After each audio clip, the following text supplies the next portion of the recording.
Hello, ఎవరు? చిన్న, నేను డాక్టర్ అంకుల్ని. Uncle, how are you? డాడీ ఇంట్లో లేరు, ఆఫీస్కి వెళ్ళినట్టు. నేను నీకోసమే ఫోన్ చేశాను. నా కోసమా? చెప్తాను, ఒకసారి నా దగ్గరకు రా. Okay uncle. Hi uncle. రా చిన్న. ఏంటి అంకుల్ అర్జెంటుగా రమ్మన్నారు? మీ నాన్నగారు ఎంత కష్టపడి పైకి వచ్చారో తెలుసుగా. ఛాన్స్ వచ్చినప్పుడల్లా మా అమ్మతో చెప్పిస్తున్నాడు, నేను వింటం లేదు. ఇప్పుడు మీతో చెప్పిస్తున్నాడా? చిన్న, నేను చెప్పేది సీరియస్, సిల్లీగా తీసుకోకు. Sorry uncle. ఏమైంది? 30 ఏళ్లుగా రాజేంద్ర ఎక్కిన ప్రతి మెట్టికి సాక్ష్యం నేను. వాడితో పోలిస్తే మేమేం సాధించావని మా ఫ్రెండ్స్ అందరమే సిగ్గుపడుతుండేవాళ్ళం. మాకు తెలిసి వాడికి తెలియని పదం ఒక్కటే, రెస్ట్. భవిష్యత్తు కోసం నిద్రాహారాలు మాని కష్టపడి ఈ స్థితికి వచ్చాడు. కానీ ఇక మీదట వాడికి కావాల్సిందే రెస్ట్. డాడీకి ఏమైంది అంకుల్? ఏమీ కాకూడదని నిన్ను ఇక్కడికి పిలిచి చెప్తున్నాను. నిన్నేదో టెన్షన్లో నా క్లినిక్కి వచ్చాడు. టెస్టులు చేశాను. He's in danger.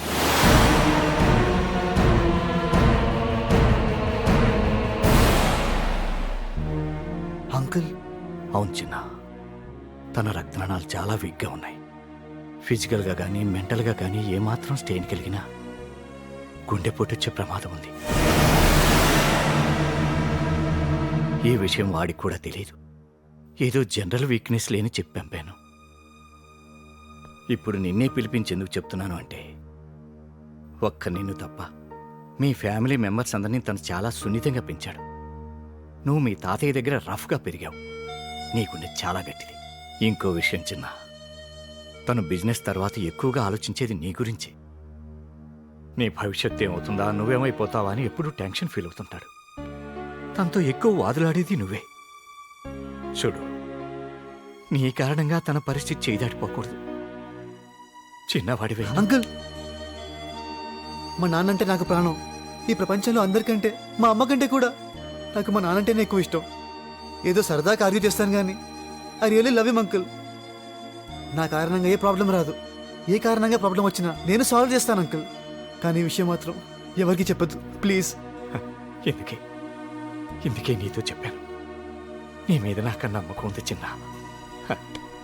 All the best. అమ్మా, స్వీట్ తీసుకో. ఏంట్రా విశేషం? వాటి నుంచి ఆఫీస్కి వెళ్తున్నా. నాన్నగారు రమ్మన్నారా? ఇవి తీసుకెళ్ళి నువ్వు రికమెండ్ చేస్తే నేను రమ్మంటారు. నేనా? అవునమ్మా. ప్లీజ్ అమ్మా, నువ్వు స్వీట్ తీసుకెళ్ళిస్తే అమ్మా ఒక్కటి Sweet? ఒక్కటి ప్లీజ్ ఒక్కటమ్మా. ఆపండి, ఏం పర్లేదమ్మా, ఆపండి, ప్లీజ్ అమ్మా. నేను ఒక్కటి తింటే ఏం కాదమ్మా, నాకోసం అమ్మా ప్లీజ్ అమ్మా. వెళ్ళమ్మా, వెళ్ళు. ఏమండి, స్వీట్ తీసుకోండి. ఏమిటే స్వీటు? నువ్వు ఆ, నాకు ఈ ఒక్క రోజు ఒకసారి తీసుకోండి. తినాల్సిన టైమే. తినండి. బాగుంది కదా? ఏమిటే విశేషం? ఏం లేదండి, మన చిన్న ఈ రోజు నుంచి మీతో ఆఫీస్కి వస్తానంటున్నాడు. ఆ సంతోషంలో సడన్ గా వాడికి ఆఫీస్ మీద ప్రేమ పుట్టిందేంటి? అయినా అక్కడికి వచ్చి వాడేం చేస్తాడు? వాడిది మీలా కష్టపడే మనస్తత్వం అండి. ఒక్కసారి పనిచ్చి చూడండి, వాడి సత్తా ఏమిటో మీకు తెలుస్తుంది. వాడికి పనిస్తే నాకు పని ఉండదు అక్కడ. చూసారా ఏం చక్కగా మీకు రెస్ట్ దొరుకుతుంది. రెస్ట్ కాదు, ముష్టి కూడా దొరకదు. చూడు లక్ష్మి, నేను జీవితంలో కష్టపడి పైకొచ్చింది నా భార్య బిడ్డల కోసమే. కానీ ఈ రోజు నా మీద కొన్ని వేల కుటుంబాలు ఆధారపడి ఉన్నాయి. బాధ్యత తెలియని నెత్తి మీద బరువు పెడితే మన పరువు అయిపోతుంది. ఇలాంటి ఆలోచన మానుకోమని చెప్పండి. సార్, మనం ఈ బిజినెస్ పెడితే హలో శంకర్, బోనాల శంకర్. రాజేంద్ర గా రఘునాథ్ ప్రపోజ్ చేసే బీడీ చుట్టా సిగరెట్ దందాలన్నీ నాయే. ఘాటన్నిటినీ నీ బిజినెస్ లో కలుపుకోవాలి. కావాలంటే వచ్చే లాభాల్లో కాస్త ఎక్కువ తీసుకో. నీతి న్యాయమనిగా దందాలన్నీ బంద్ చేయాలని చూసావనుకో, నిన్నే కాదు నీ పెళ్ళాం బిడ్డల్ని కందాలు మొత్తాన్ని కథం చేస్తా. తెలుసుగా శంకర్, బోనాల శంకర్.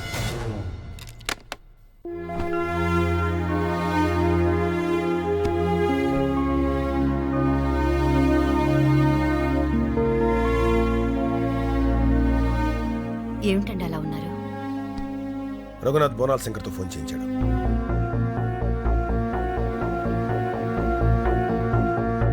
మన కథంతో సంబంధం ఏంటండి? జనాలకి హాని చేసే వ్యాపారాలు నేను ఇప్పుడు చేయలేదు. రఘునాథ్ బోర్డ్ ఆఫ్ డైరెక్టర్స్ లో పెట్టి అది చెయ్యాలని నా మీద ప్రెషర్ తెస్తున్నాడు.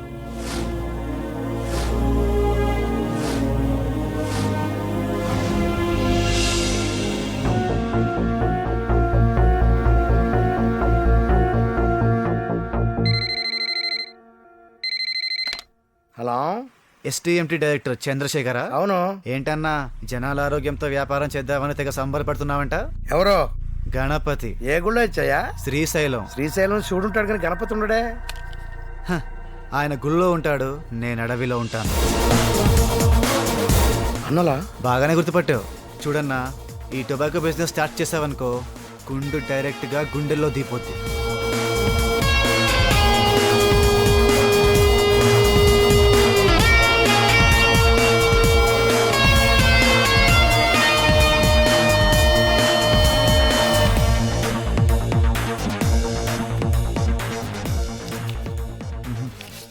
మీరు గణపతే.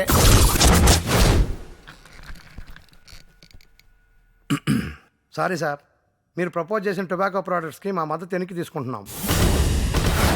మొన్న మీరే కదా అందరూ ఒప్పుకున్నారు. నిన్నంతా ఆలోచించాను సార్, ఎందుకో అంతరాత్మ ఒప్పుకోవటం లేదు సార్. ఇంత సడన్ గా ఒపీనియన్ చేంజ్ చేసుకుంటారా? శ్రీశైలం మల్లికార్జున స్వామి రాత్రి కల్లోకి వచ్చి ఈ బిజినెస్ వద్దన్నాడు సార్. ఆయన మాట అన్నా నాకు చాలా గురి సార్, అందుకే నేను డ్రాప్ అయిపోదాం అనుకున్నాను సార్. ఇట్టో నాకు కూడా అలా జరిగింది సార్. రాత్రి భద్రాచల రామయ్య కల్లో కనిపించి అదే చెప్పాడు. దేవుడు వద్దన్న బిజినెస్ చేయడానికి మనవెవరం sir? What the hell are you talking? పిచ్చి పిచ్చి బొమ్మలు చూసి కొంతమంది, దేవుడు కల్లోకొచ్చారని కొందరు. ఇది మనీ, డబ్బుతా మీకు? డబ్బుదేం సార్, ఇవాళ కాదు రేపు సంపాదించుకుంటాం. ఆ ప్రాణాలు పోతే తేగలమా? అదే ప్రజల ఆరోగ్యం పోతే తేగలమా? కొంచెం లేట్ అయినా మంచి నిర్ణయం తీసుకున్నారు. గుడ్. బ్యాడ్. మీరొకరిద్దరు కాదని చెప్తే సరిపోతుందా? దీనికి majority board of members opinion కావాలి. చూడండి, మెజారిటీ మీ ఒక్కరికి తప్ప ఆ బిజినెస్ చేయటం ఇక్కడ ఎవరికి ఇష్టం లేదు. మా ఓటు రాజేంద్ర గారికి.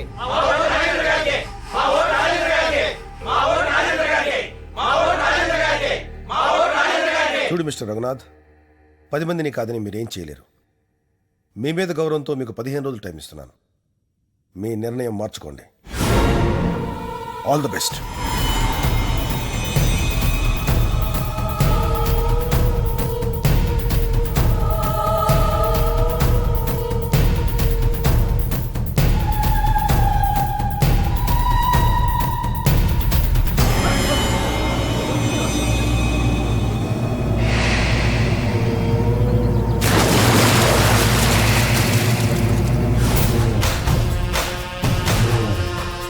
నా బిజినెస్ లన్నీ నాయన ఎరుకుండి కూడా మీరు నాకు సపోర్ట్ ఇయ్యలేదంటే దేవుడు మీకు ఆయుషంకి ఇయ్యనట్టే లెక్క. ఇంట్లో చెప్పొచ్చినారా?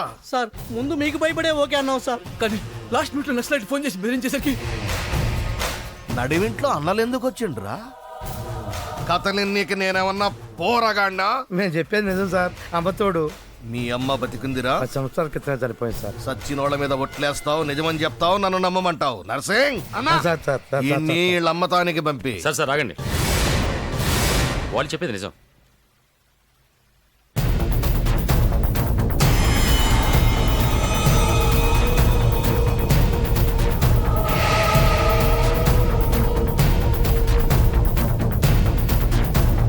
ఏ రఘునాథ్, నీకు తెలుసు మెంటల్ గాడిని. నాకు సెంటిమెంట్లు లేవు. నా దందాల్లో కిరికిరి చేస్తే ఏమవుతుందో నీ కిరికినే కదా. శంకర్ గారు, ఈ విషయం నాకు ఇప్పుడే తెలిసింది. మీకంటే ఎక్కువగా నేను ఫీల్ అవుతున్నా. 24 అవర్స్ టైం ఇవ్వండి. ఈ మ్యాటర్ నేను సెటిల్ చేస్తాను. దానికి అంత టైం ఎందుకు? ఇలాంటి మ్యాటర్స్ ఇమ్మీడియట్గా సెటిల్ చేయాలి. లేకపోతే దేవుడు కోపం వస్తుంది రోయ్. ఈ 5 lakhs తీసుకెళ్లి క్యాష్ చేయించి ఉండిలో వేయించారా? సరే నాన్న. అవును, అమ్మాయి నువ్వు last month Europe trip plan చేశారు, ఏమైంది? అంటే ఈ టెన్షన్స్ లో ఎందుకని. ఇంకా టెన్షన్ ఏంట్రా? అంతా హ్యాపీ. ఏమన్నా మేడం గారు, తొందరగా జ్యూస్ ఇవ్వండి. ఇంత లేట్ దానికి? ఏమిటండి అంత హుషారుగా ఉన్నారు? ఏం లేదు లక్ష్మి, పొల్యూట్ అవుతుంది అనుకున్న మన వ్యాపారం దేవుడి దేవల పవిత్రంగానే ఉంది. అందుకే దేవుడికి థ్యాంక్స్ చెప్పుకుందామని. అంతకంటే ముందు థ్యాంక్స్ చెప్పాల్సింది మన చిన్నవాడికి. వాడికా? బోర్డ్ ఆఫ్ డైరెక్టర్స్ అందరికి ఫోన్ చేసి బెదిరించింది వాడే. ఇదిగో మీకిలా కోపం వస్తుందనే వాడు చెప్పొద్దన్నాడు. మీరు ఆనందంలో ఉన్నారు కదా అని చెప్పాను. అయినా వాడు చేసింది మన మంచికే కదండి. చూడండి. ఎరా ఫోన్ చేసి బెదిరించావా? తప్పు కదా. డాడీ బతిమాలతో చెప్పారు, విన్నారా వాళ్ళు? ఆయన మంచితనాన్ని చేతకంతనంగా తీసుకున్నారు కాబట్టి నాకు చేతనైంది నేను చేశాను. లయన్ రాజేంద్ర అంటేనే నిజాయితీ, నమ్మకం. ఆ నమ్మకాన్ని నమ్మకానికి పెట్టారు. చూస్తూ ఊరుకోమంటావా? డాడీ, నా తప్పు ఒప్పు నాకు తెలియదు. మీరు బాధపడుతుంటే చూస్తూ ఊరుకోలేదు. నేను మీ సంతోషం కోసం నేను ఏదైనా చేస్తాను. నేను చేసిన తప్పు అనిపిస్తే నాకే పనిష్మెంట్ ఇచ్చినా ఓకే. తప్పు నీది కాదురా చిన్న, నాది. ఇన్నాళ్ళు నీలో ఆకతాయితనం చూశాను, కానీ ఇంత ఆలోచన ఉందనుకోలేదు. తాతయ్యని ఫాలో అవుతున్నావంటే ఏమిటో అనుకున్నాను. మా నాన్న ఒక మాట అంటుండేవాడు, ముళ్ళును ముళ్ళుతోనే తీయాలని. అలాంటి ఎదవలకి ఎలాగే బుద్ధి చెప్పాలి. I appreciate you my boy. నాన్న రఘునాథ్ గారి ఫోన్. కట్ చేయి, మనమే డైరెక్ట్గా వెళ్ళి మాట్లాడదాం.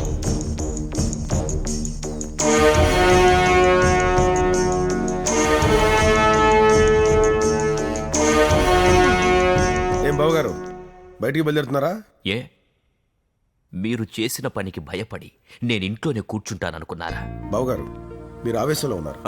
లేదు, నేను అమాయకంగా ఉన్నాను, మీరు తెలివితేటలతో ఉన్నారు. అందుకేగా ఈ డ్రామాలు. జరిగింది వివరంగా చెప్పడానికే డైరెక్ట్గా వచ్చాను. కాదు, మీరు చేసిన చీటింగ్ సమర్థించుకోవడానికే ఇక్కడికొచ్చారు. చూడండి, చిన్న వెళ్ళిన దారి తప్పేమో కానీ వాడు చేసింది కరెక్ట్ అని నా ఫీలింగ్. హా, మీకు ఫేవర్గా చేశాడు కాబట్టి అది తప్పు కాదు. నన్ను బోర్డ్ ఆఫ్ మెంబర్స్ అందరి ముందు ఇన్సల్ట్ చేశాడు కదా, అది కూడా తప్పు కాదు. బిజినెస్లో నన్ను ఎదిరించలేక రిలేషన్షిప్ అడ్డం పెట్టుకొని వెన్నుపోటు పొడిచారు, అది తప్పు కాదు. మిస్టర్ రఘునాథ్, ఇప్పుడు ఏం చెప్పినా మీరు అర్థం చేసుకునే పరిస్థితులు లేరు. వద్దు, ఇంకేం చెప్పొద్దు. ఓకే, ఇప్పుడు ఏం చేద్దామంటారు? నువ్వు బోర్డ్ ఆఫ్ డైరెక్టర్స్ ముందు సారీ చెప్పు.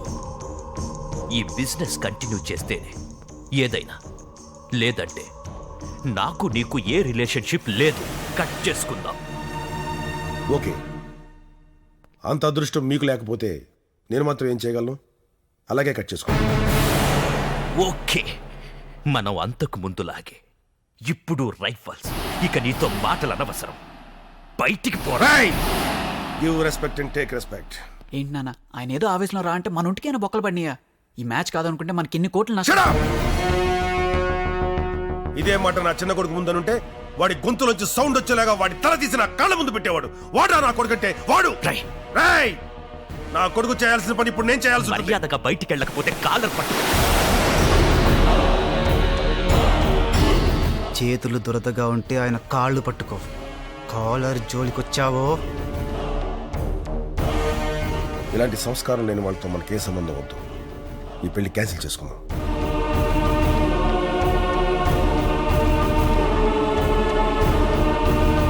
ఈ పెళ్లి చేసుకోమని నేనే నేను బలవంతం చేశాను. ఇప్పుడు నేనే వద్దంటున్నాను. మీ ఇష్టం డాడీ. ఇంతకంటే గొప్ప సంబంధం తెచ్చి నీకు పెళ్లి చేస్తాను. పదా.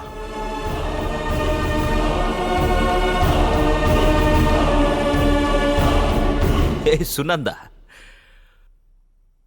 వాళ్లకు మనకు ఇంకే సంబంధం లేదు. Match cancel. అది కాదు డాడీ. నో డాడీ, మర్చిపో, అంతే.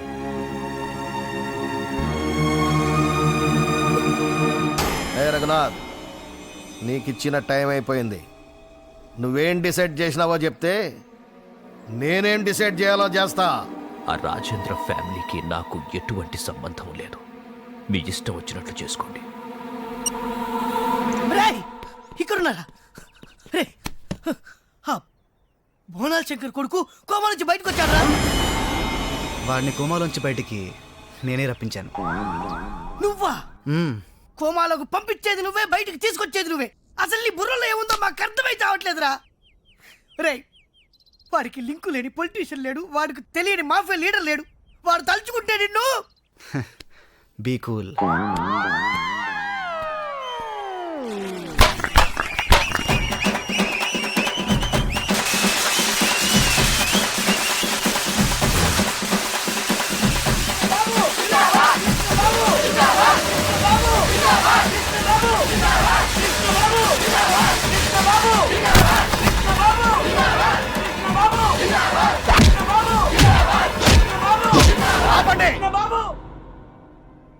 ఏంది బేటా గెట్లుండవు? బాపు, నన్ను కొట్టి కోమాలో పంపినోడు నెత్తురుతో అభిషేకం చేస్తావు అనుకున్నా. నీ నెత్తురుతో బొట్టు పెడతావా? గాడెవడో తెలియకుండానే బేటా గమ్మునుండాను. చెప్పు, నా కొడుకును కొట్టిన నా కొండెవడో చెప్పు. లాయన్ రాజేందర్ కొడుకు జగన్.